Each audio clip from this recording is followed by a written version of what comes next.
রাসূলুল্লাহ সাল্লাল্লাহু তাআলা আলাইহি ওয়াসাল্লাম মৃত্যু শয্যায় থাকাকালীন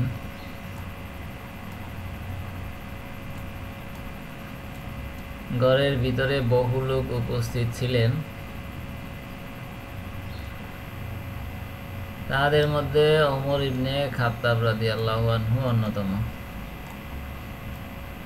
নবী করিম সাল্লাল্লাহু আলাইহি ওয়াসাল্লাম বলিলেন,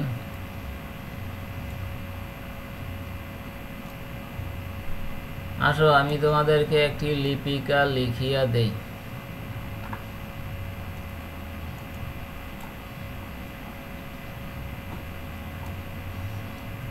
তাহলে ইহার পরে আর তোমরা পথ হারাবে না।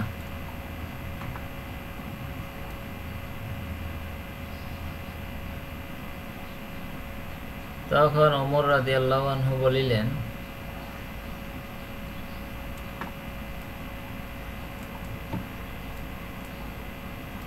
নবী করিম সাল্লাল্লাহু আলাইহি সাল্লামের অসুস্থতা বাড়িয়া গিয়াছে,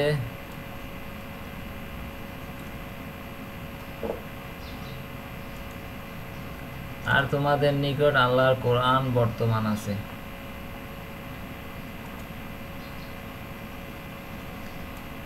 উহাই আমাদের জন্য যথেষ্ট।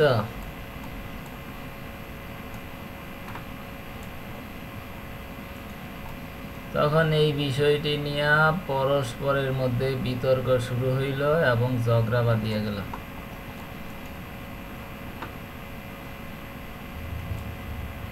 কেউ কেউ বলিলেন,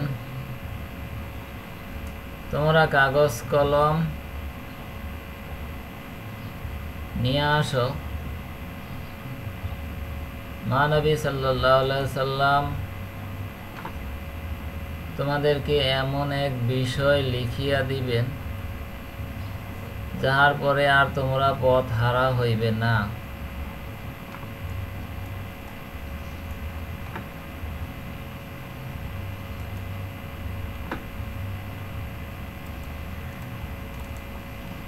পক্ষান্তরে কেউ কেউ সেই কথা বলিলেন যাহা ওমর রাদিয়াল্লাহু আনহু বলিয়াছিলেন।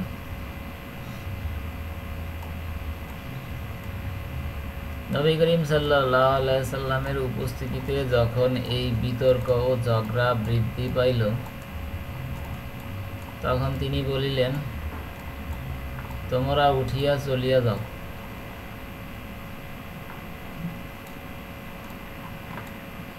হাদিস বর্ণনাকারী হযরত ওবায়দুল্লাহ রাহমাতুল্লাহি আলাইহি বলেন, তারপর হইতে আব্দুল্লাহ ইবনে আব্বাস রাদিয়াল্লাহু আনহু আক্ষেপ করিয়া বলিতেন,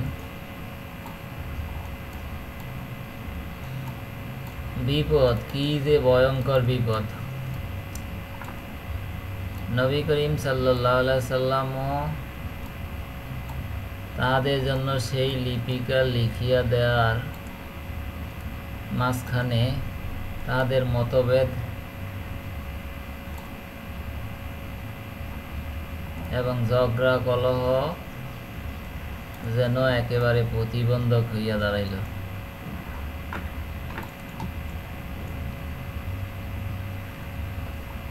আল হাদিস মুসলিম শরীফ হাদিস নাম্বার 4090।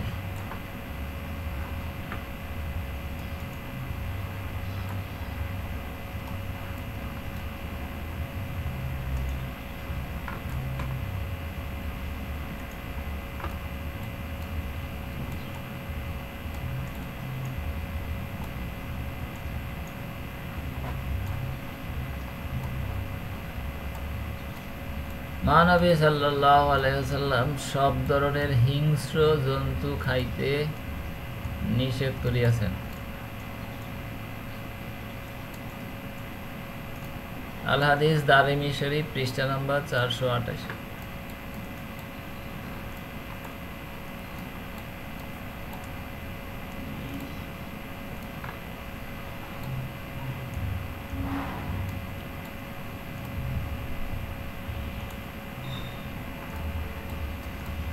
ফাতিমা বিনতে কায়েস রাদিয়াল্লাহু আনহা তাহাকে সংবাদ দিয়াছেন, তিনি মাখজুম সম্প্রদায়ের এক ব্যক্তির স্ত্রী ছিলেন। যিনি তাহাকে 3 তালাক দেন এবং কোনো জিহাদে গমন করেন।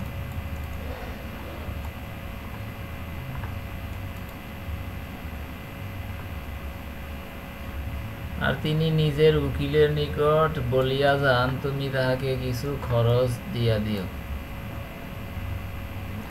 সেই উকিল তাহাকে কিছু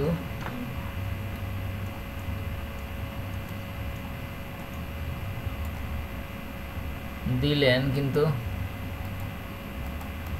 কিন্তু ফাতিমা রাদিয়াল্লাহু আনহা তাহা কম মনে করিয়া ফিরাইয়া দিলেন এবং তিনি নবী করিম সাল্লাল্লাহু আলাইহি সাল্লামের কোন সহধর্মিনীর নিকট গমন করেন। এমন সময় রাসূল পাক সাল্লাল্লাহু আলাইহি সাল্লাম ঘরে প্রবেশ করেন। তখন ওই মহিলা ওই ঘরে ছিলেন।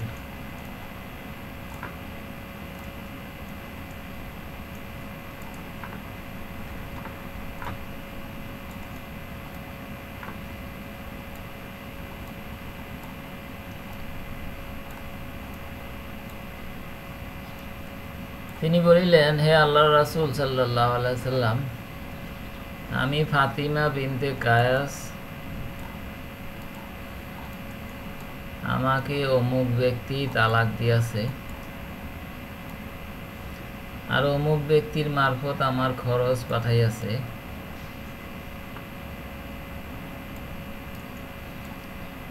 আমি ইহাকে সামান্য মনে করিয়া তাহা ফিরাইয়া দিয়াছি। সে বলে, এতটুকু দেও আমার ইহসান।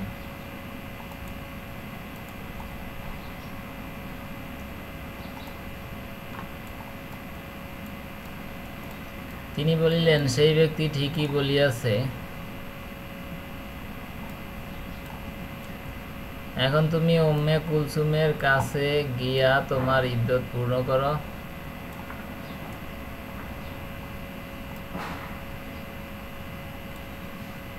তারপর তিনি আবার বলিলেন,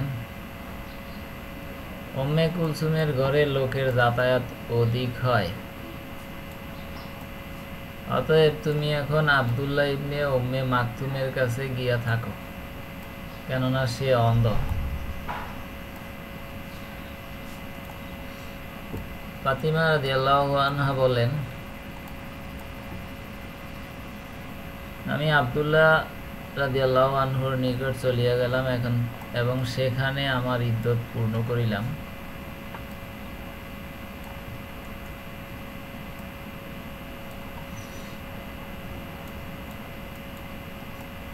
আমার ইদ্দতের সময় পূর্ণ হইলে আবু জাহম এবং মুয়াবিয়া ইবনে আবু সুফিয়ান আমার বিবাহের প্রস্তাব পাঠাইলে আমি পুনরায় নবী করিম সাল্লাল্লাহু আলাইহি সাল্লামের নিকট উপস্থিত হইয়া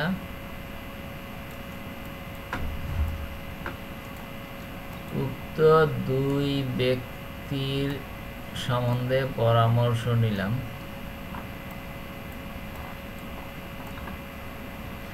তিনি বলিলেন, আমি তো তোমার জন্য জাহামের লাঠির ভয় করি, আর মুয়াবিয়া তো নিঃস্ব লোক।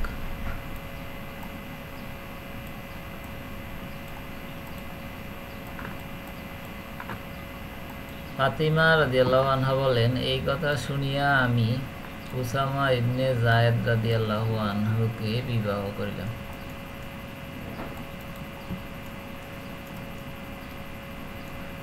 আল হাদিস নাসাই শরীফ, হাদিস নাম্বার 3549।